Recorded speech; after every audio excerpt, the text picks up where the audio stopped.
Wakati zikiwa zimesalia siku 8 kuelekea mchezo wa dabi ya Kariakoo kati ya hatuchezi ng'oo dhidi ya tutacheza tu. Na Simba nao wamekataa siku 8 kuelekea mchezo wa dabi ya Kariakoo kati ya hatuchezi ng'oo dhidi ya mtacheza tu. Mbunge wa jimbo la Mafinga mjini Kosato Chumi maarufu kwa jina la Gaza, yeye bwana ameshauri viongozi wa vilabu viongozi wa klabu ambazo ziliwachagua viongozi wa bodi ya ligi kuitisha kikao cha dharura ili kuzungumza na pande zote zinazotofautiana, lengo likiwa ni kuimaliza sintofahamu kati ya bodi ya ligi na klabu ya Yanga. Hapo sawa au niseme hawacheze ng'oo kaka? Mimi nitaacha kuchukua kwa tofauti ni si bodi ya ligi na Yanga kwamba kwa tofauti iliyopo sasa hivi ni kati ya bodi ya ligi na Yanga. Pote ya mimi hapa ni bodi ya ligi na Yanga kaka. Pote ya pote. Sawa. Kuiondoa hiyo tofauti kati ya bodi ya ligi naogopa na Yanga hivyo hivyo. Sawa. Huku akishauri pia serikali kuingilia kati ya katika sakata hilo ili kulinda amani na furaha ya Watanzania kwenye mchezo wa mpira wa miguu. Gaza amezungumza hayo katika mazungumzo yake na mwanamichezo Jacob Kapaya, na hapa anafunguka zaidi. Bodi ya ligi huwa inawekwa na viongozi wa vilabu wa Premier League. Kwa njia moja au nyingine, labda niangalie vile vile hawa viongozi wa vilabu tajaribu kukaa pamoja na kuweza kuwashauri hawa bodi ya ligi ili waweze kufikia maamuzi katika kufikia maamuzi ya dabi hiyo. Kwa hiyo hao viongozi wa klabu nadhani nao wana nafasi nzuri zaidi ya kuweza kufikia ushauri na kuepusha dhahama ambayo tunaifikiria kwamba inaweza ikawepo. Yaani mimi bado nilikuwa nasisitiza kwamba wakae waongee nao wafikie maamuzi basi ili amani yetu ya Tanzania iendelee kuwepo, isije katokea kwamba amani ikapotezwa kwa sababu ya mpira wa miguu. Naamini kwamba vilabu vyote viwili wana viongozi wenye busara, na naamini kabisa kwamba bodi ya ligi viongozi waliopo mimi nawafahamu, nimefanya nao kazi, ni wenye busara, lakini kuna kitu ambacho wamekisikia, lakini nilikuwa naomba wasikie maamuzi yenye busara ili kunusuru soka la Tanzania. TFF, serikali ya Chama chetu cha Mapinduzi, basi kama wanaona kuna umuhimu basi wangewashauri wao ili waweze kufikia maamuzi katika kufikia maamuzi ya dabi hiyo. Sasa serikali inaweza kaingilia jambo hili kwa njia ipi bila kukiuka kanuni za FIFA? Tunaposema kuinterfere mambo ya FIFA sana huwa tunazingatia kwamba mambo ya kikatiba. Kwa hiyo serikali wakiingilia mambo ya kikatiba, FIFA inaweza ikainterfere. Lakini kwenye mambo ya mchezo na kushauri ili hali ya usalama uendelee, serikali inaweza ikashauri kwa njia moja au nyingine, kwa kusimama kidete au kwa kuwaita pembeni na kuweza kuwashauri ili waweze kufikia hatua hizo. Lakini Wizara ya Habari, Utamaduni, Sanaa na Michezo iliwaita viongozi wa Yanga, Simba, TFF pamoja na bodi ya ligi. Lakini mpaka sasa hatujaona hatima ya kikao kile na hitimisho mpaka sasa haijapatikana. Hata mimi nashangaa ni kwamba tangu walivyoketi hamna mrejesho uliotolewa. Nadhani kuna hofu ambayo walikuwa nayo, unaona. Kwa hiyo hata mimi bado sielewi ni kwa nini walikaa walijadili kitu gani. Aidha labda upande mwingine uliweza kuweka shinikizo, basi serikali wakaogopa kwa ajili ya kuendelea na tatizo hilo kwa sababu ilikuwa bado liko kasi.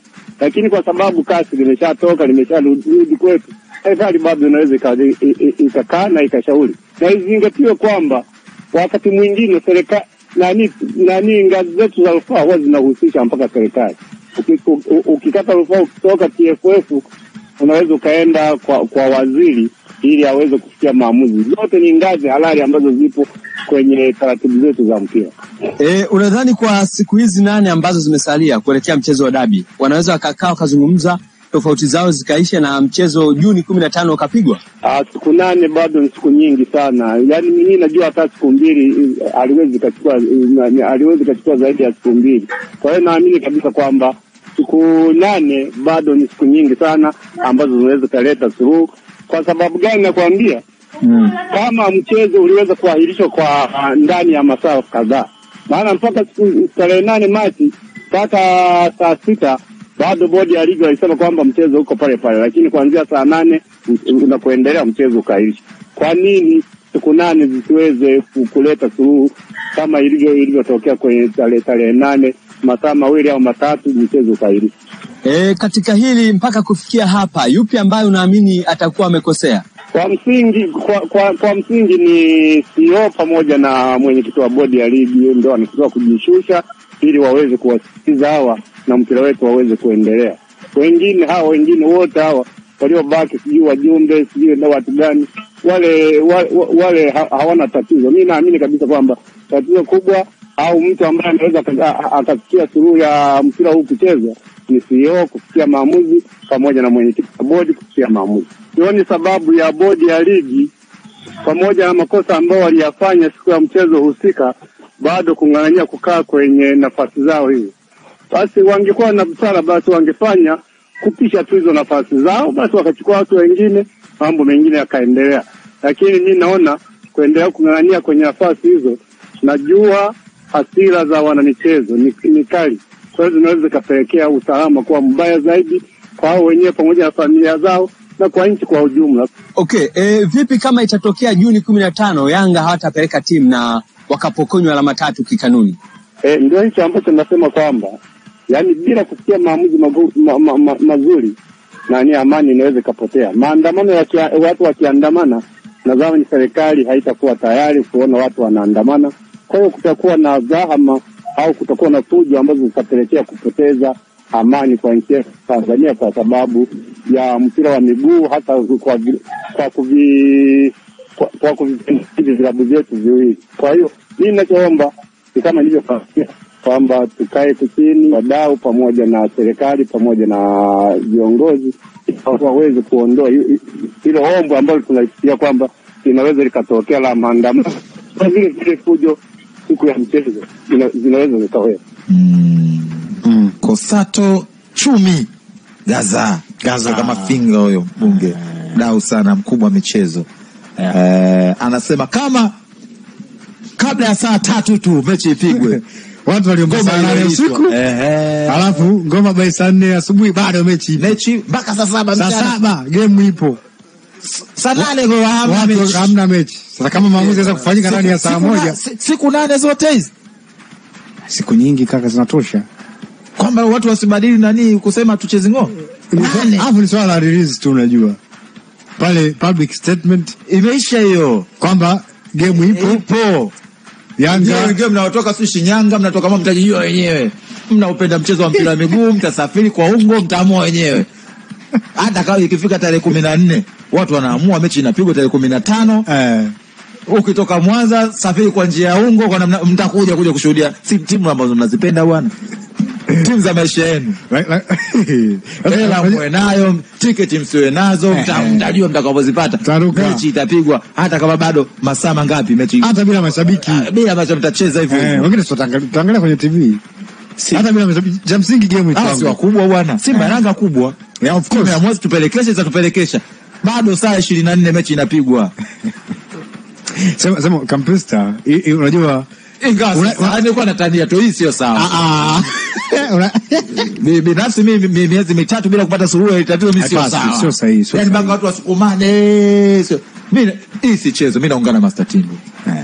Hakuna kupeti kubembeleza sio nani ndo ili tuone panapovuja. Hii si chezo tu vile vile. Potelea pote. Naungana maoni ya Master Tindo yake. Sio maoni ya mimi, naunga mkono hoja ya Master Tindo. Haya, mimi natamani kusikia maoni yako mwenyewe. Achilia mbali ya Master ya kwako. Mimi nasema hivi, kama ilishindikana, iliwezekana kuahirishwa kwa mechi. Bado saa 2 dabi ipigwe. Hata hii kesho kutwa. Sasa hivi watu pressures, unajua? Hata hii iko imesalia saa 3 kabla ya mechi iliyopangwa. Watu waweza kubadili mtazamo wao na wakasema tunacheza tu, maisha yanaendelea. Mliopo Mwanza jiandae kisaikolojia, kama kuna ndege za kukodi namna gani vipi, mechi tarehe 15 lolote zile katokea. Ndio maoni yangu hayo. Sawa. Lakini pia tuweke hivi kwamba mechi ipo. Kwa mujibu wa TPLB. Kwa mujibu wa TPLB. Mashaka yetu si ni kwa wao tuchezi ng'oo. Mashaka ni kwa wao tuchezi ng'oo. Lakini mechi ipo tarehe 15. Azam kama broadcaster anaendelea na promotion. TPLB nao wanaendelea na maandalizi. Sisi tunaendelea na uchambuzi kama ilivyo. Na sisi tunaendelea na uchambuzi kama kawaida. Sasa na kesho tunaweza kuwa tuna special package kwenye roundup kuhusiana na dabi tarehe 15 kama kawa. Lakini pia ni muhimu tukubaliane kitu kimoja Kampista. Kuna kitu kinaitwa rule of thumb. Sasa shikilia hapo utarejea. Hii bwana ni Sports Extra Clouds FM. Bwana wadau sasa watu chezi ng'oo. Wanakuja na mapanga. Anaitwa Bosco Boniface, fundi wa umeme kutoka Msalaba Mwekundu. Anasema kwamba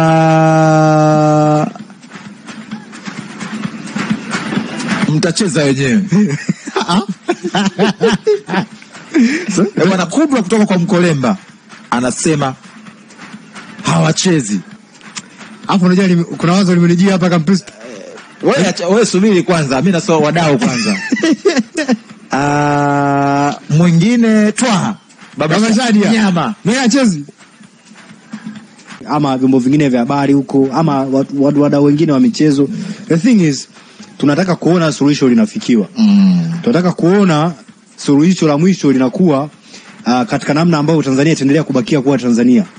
Kwa sababu ameguzia hapo Gaza, akati anazungumza Gaza, amegusia kuhusiana na hili swala kugusa amani pia Kampista. Na yeye sio mdau wa kwanza kusema hivyo. Nakumbuka pia hata mbunge wa Nzega vijijini Hamisi Kigongala, naye pia majuzi hapa ameandika nje ya box chapisho zuri kabisa. Sure. Unaweza kupita kwake kulisoma. Akagusia namna gani ambavyo amani ya nchi pia inatishiwa na hili swala kama itaendelea kuachwa liendelee kwenda jinsi ambavyo lienda hivi sasa. Kwa hiyo ni lazima tufike mahali tufikie suluhisho. Na mimi binafsi namna gani tunaweza kufikia hilo suluhisho? Ni lazima tufanye yale mambo ambayo yanatufanya tuje kwenye meza moja. Yaani Yanga jana tuko na Diga hapa. Mimi nawataja babu. Mimi nawataja. Bana. Kaka, mimi nawataja Yanga Africa. Ile ni product. Ile ni product ya ligi kuu. Sawa. Mimi nawataja. Ile ni product ya ligi kuu. Mimi nasema tucheze ng'oo.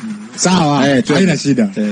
Yaani Yanga mimi naamini sio kwamba ni wehu kudai, sio wakaidi, sio kwamba ni machizi kudai wanachokidai. Mimi ninachokiamini kitu kimoja, kuna hoja walionayo ambayo wanapaswa wawekee platform ya kusikilizwa, na kama haki itamaanisha wao hawana haki baada ya kusikilizwa, hakuna shida, I don't mind it. Sio, umeipata point yangu kwamba kama itamaanisha haki wanaodai wao, kama itakuja kugundulika kwamba sio haki, waachwe. Kwa sababu wazo ni moja, wao wanadai kwa nini mchezo hujachezwa na wanadai alama 3 vitu kama hivyo. Sawa, lakini ukirejea kwenye kwa nini mchezo hujachezwa mwanzoni kabisa, achilia mbali barua ya uchunguzi, kwamba TPLB kufungua uchunguzi, achilia mbali Yanga kwenda kasi na kushindwa na kurejeshwa kwenye mamlaka za ndani, achilia mbali yule mdau Samuel Marwa kwenda kufungua kesi mahakamani na kurejeshwa kwenye vyombo kwenye mamlaka za soka, achilia kote huko kwenye mwanzo kabisa pale. Nini mchezo haukufanyika? Na kwa nini Yanga mtego pale tu shughuli imeisha? Kwa hiyo tusubiri mtego uteguliwe pale. Wewe umeturudisha nyuma. Mimi nataka tuanzie mwanzo. Yaani hauwezi kwenda mbele wakati mwanzo hutaki kupita. Na kwa nini Yanga hawaoni wao yani unajua haki yao ikipatikana kwenye mamlaka za soka za nchi? Shafi alizungumza yake aligusa hapa jana. Alisema bwana, kuna kwenye vyombo vya mpira hapa nchini Tanzania, kwa mujibu wa Dauda, kwa uzoefu walionao, wanasema wakishaamua jambo lao kuna kuwa na maelekezo hata kwenye vile vyombo wao vinapaswa kutoa haki. Sasa wakishasimamia mlengo wao, wewe hata uruke Yanga kawamisha hii. Sasa kwa Yanga walichagua sasa kwa mazingira kama hayo Kampista, kwa mfano mazingira ni hayo, utasemaje Yanga? Yani unawapaje Yanga confidence ya kwenda kudai haki yao na wakaipata, ama kukubali kucheza mchezo katika mazingira kama hayo? So you have to understand them. Japokuwa ni hash kwa kiwanda cha mpira wa miguu Tanzania. Ukija kwa upande wa Simba Sport, wao wanacheza kwa sababu kuna mazingira ambayo yamekwenda sawa upande wao. Simba waliandika barua wakatoa demand kwamba hatucheza mchezo kama kwa sababu tumenyimwa haki yetu ya kutimiza kanuni 1745 ya ligi kuu. Bodi ya ligi wakaona ni sababu ya msingi kuahirisha mchezo. Simba hawana madeni kwa sababu watimiziwa jambo lao. Kwa hiyo sasa hivi wenyewe hata kufanya promo ya fresh hakuna shida yote. Kwao wao ni sawa. Okay. Kwa hiyo mpaka hapo kuna pande mbili ambazo kuna moja naamini imepewa haki, kuna moja naamini hajapewa haki na pengine haki yake haiwezi kupatikana. Ukija kwa TPLB wenyewe, mimi sitaki ku-exclude pia. Na wao kuna eneo la kuwajibika. Sawa. Simba wamefika kiwanjani pale mwanzo, sasa narudisha mwanzo hapo. Simba wamefika kiwanjani pale saa 12. Mbona hiyo yote tunajua. Wewe mbona sasa idea ni moja, wao pia na wenyewe wana eneo la kuwajibika. Yaani sio kwamba hapaswi kukwepa. Wewe washatolewa hapa, kimebaki kwa bodi ya ligi na tuchezi ngo. Simba hapa anawajibika kwa listi. Ushawatoa, yani wewe ushaandika barua na kuwaondoa kwenye huo mtego. Sasa hao na Simba ndio maana unasikia anapiga huko na vinubi na vinani nini sijui mtaani. Hawana mpesa, hawaingii kwenye hii question share. Sisi tunataka amani. Mimi nakwambia hivi, sisi tunataka suluhisho. Sisi tunataka suluhisho. Hapa mtego ambao kwa watu pande mbili tu share. Kwa nini TPLB? Mimi nakwambia hapa nikisikia bodi kwa mujibu ninavyosikia kwenye mitandao unapita kwa video digitali. Sawa, naona ndio. Watu wakingoka tu ingoma watu wanaenda uwanjani. Exactly my point. Uwajibika. Hii ni Sports Extra Clouds FM, tunaenda kuzungumza kimichezo. Bwana ndugu zangu kutoka Mtwara, haya mambo sio mageni kwenu. Kabisa. Mlikuwa na Ndanda huko Mtwara. Ndanda ipo. Ndugu zangu. Kucha ile kupo. Ndanda bwana itarudi.